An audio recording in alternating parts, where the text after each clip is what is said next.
Vamos falar de política?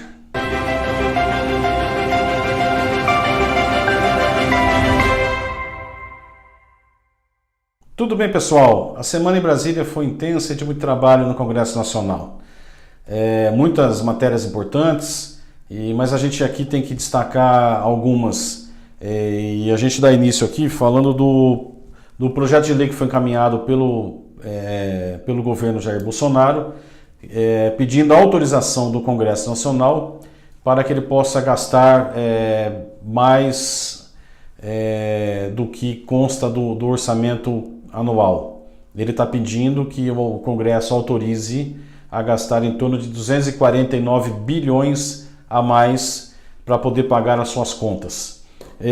A gente tem que destacar aqui algumas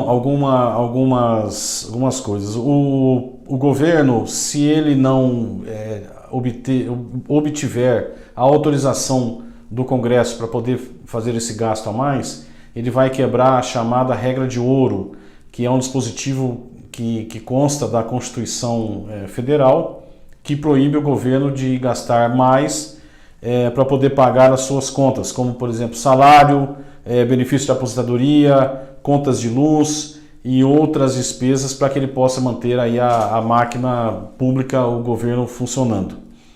E se essa autorização não for dada até o próximo dia 15, agora na semana que vem, algumas áreas, alguns projetos aí do governo vão ficar sem dinheiro, como por exemplo a própria Previdência, o benefício de prestação continuada, o BPC,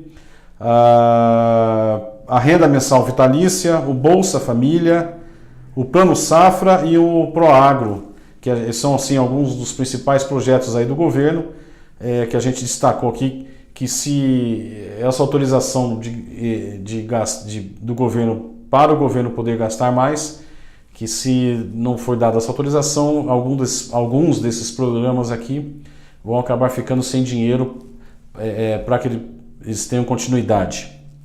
A gente também tem que destacar aqui que nessa semana o presidente Jair Bolsonaro entregou pessoalmente no Congresso Nacional, lá na Câmara dos Deputados, o projeto que visa alterar o Código de Trânsito brasileiro, com muita polêmica, porque ele prevê, dentre outros, o aumento do número de pontos para que o motorista perca sua carteira, e também a questão da retirada da multa para quem conduzir crianças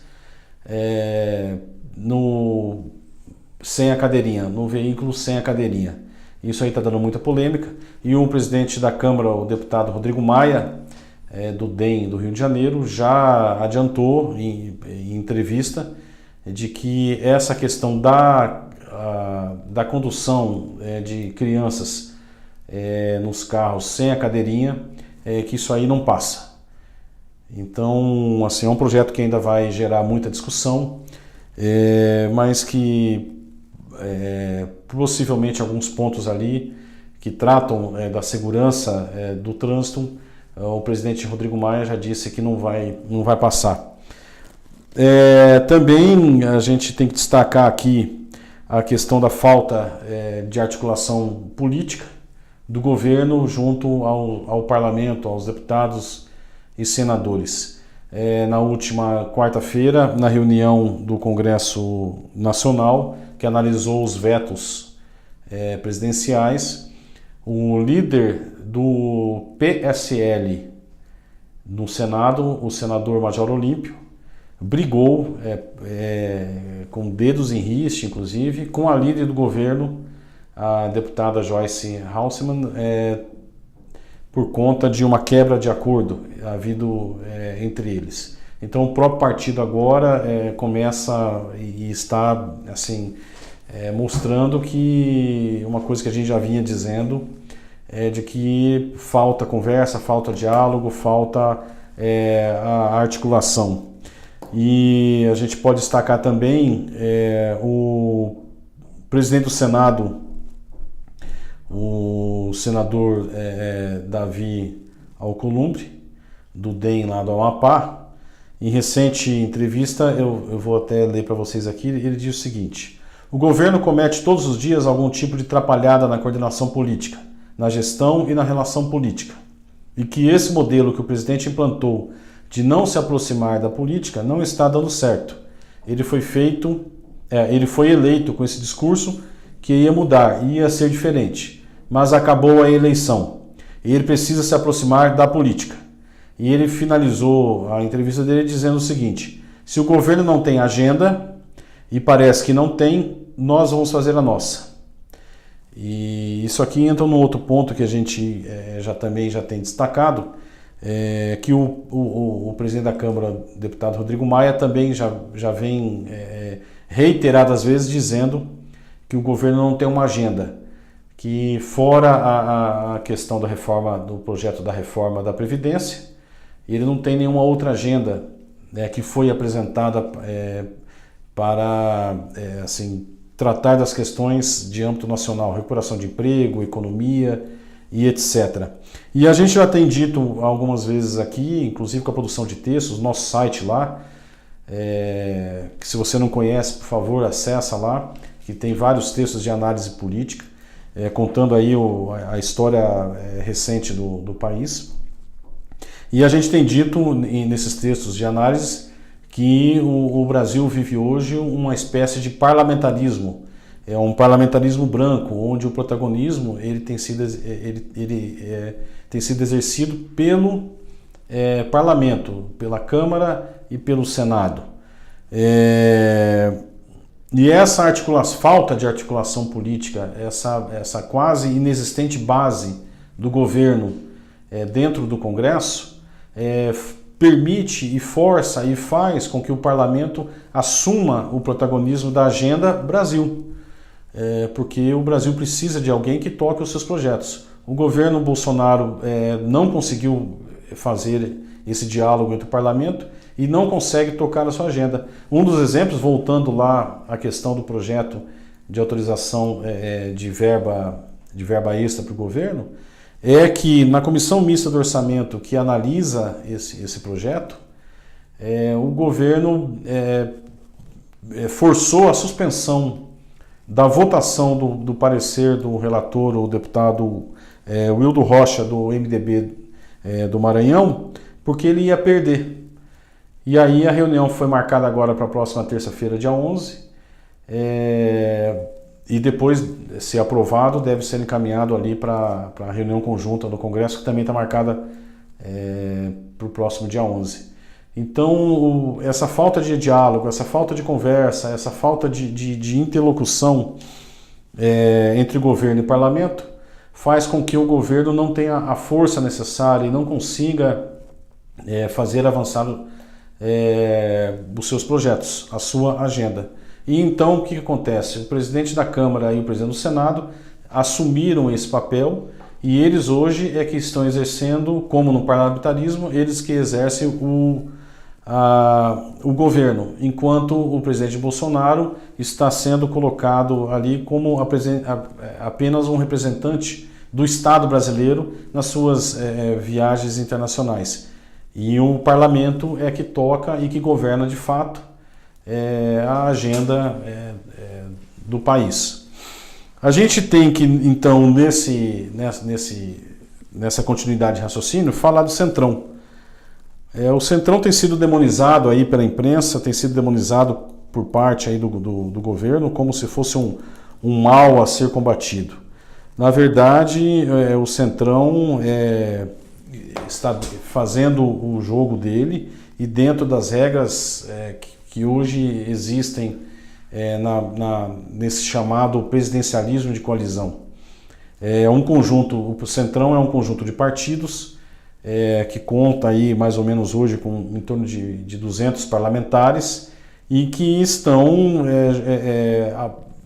fazendo a política de acordo com seus interesses e dos seus eleitores ali que elegeram os parlamentares desses partidos que compõem o Centrão. É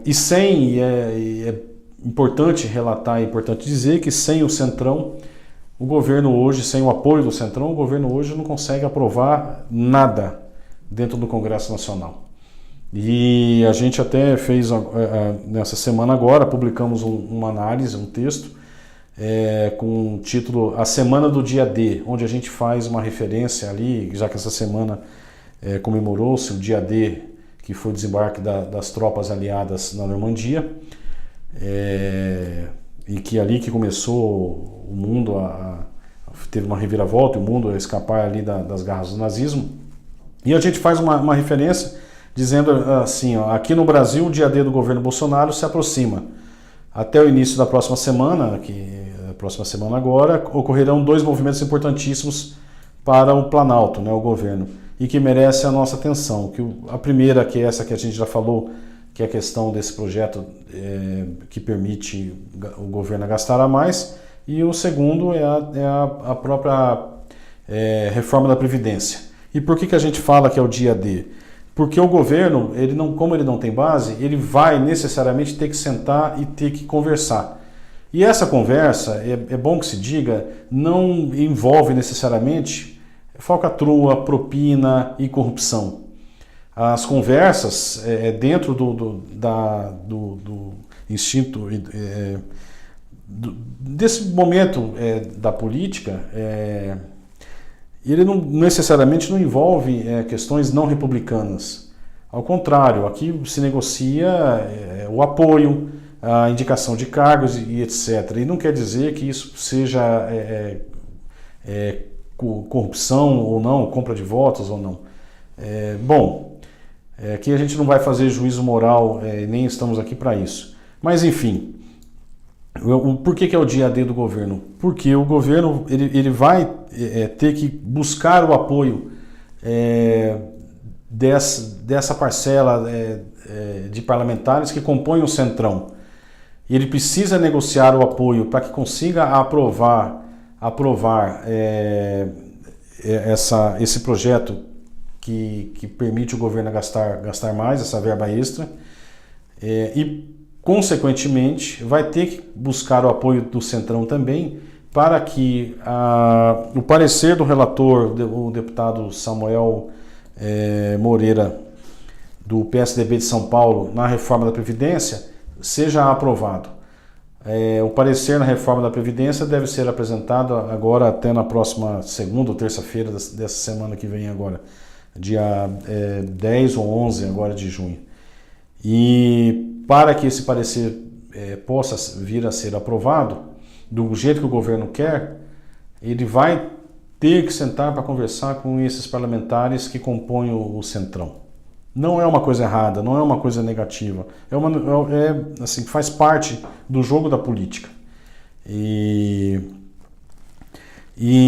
se o governo não fizer esses movimentos de acordo e esse tipo de coisa, com certeza ele vai sair derrotado nas suas pretensões. A primeira é que esse projeto de verba extra, ele vai ser rejeitado, e aí o que acontece? O governo vai ter que pagar suas contas. E se ele fizer qualquer movimento depois do dia 15 de junho sem essa autorização, ele vai querer incorrer na chamada, naquela que ficou tão conhecida, a pedalada fiscal, e vai incorrer em crime de responsabilidade, podendo aí vir a sofrer até um pedido de impeachment. Então, assim, a semana que vem é a semana decisiva para o governo, a semana decisiva, onde ali as coisas vão ser postas com todas as suas forças. A gente também aqui, então, o protagonismo do Congresso, já falamos aqui do Centrão, do projeto, da falta de articulação política, da briga, né, que ocorreu entre os líderes do PSL no Senado e a líder do governo no Congresso. E tudo isso aí tem ocasionado e vem em função também do desgaste prematuro do governo Bolsonaro. Nós estamos agora entrando no 6º mês de governo, e é um governo que as pesquisas indicam uma queda crescente da popularidade do presidente Jair Bolsonaro, e muito em função dessa crise econômica que não tem um término aí no horizonte, então, e nem data para terminar. porque o governo de fato não tem tomado medidas e não tem apresentado medidas perante o Congresso, projetos e etc., para que de investimentos, né, na infraestrutura, o que seja, qualquer coisa, para que a economia volte a se reaquecer. O que sinalizou aí nessa última semana foi o ministro Paulo Guedes com relação a se permitir a utilização do FGTS para injetar na economia aí algo em torno de 39 bilhões de reais. Mas é uma coisa paliativa e que, assim, a longo prazo também não tem o efeito desejado, porque se acabar esse dinheiro, utilizamos, e aí? Qual que é o próximo passo? Né? Então está tendo aí uma reavaliação aí das metas econômicas e para baixo.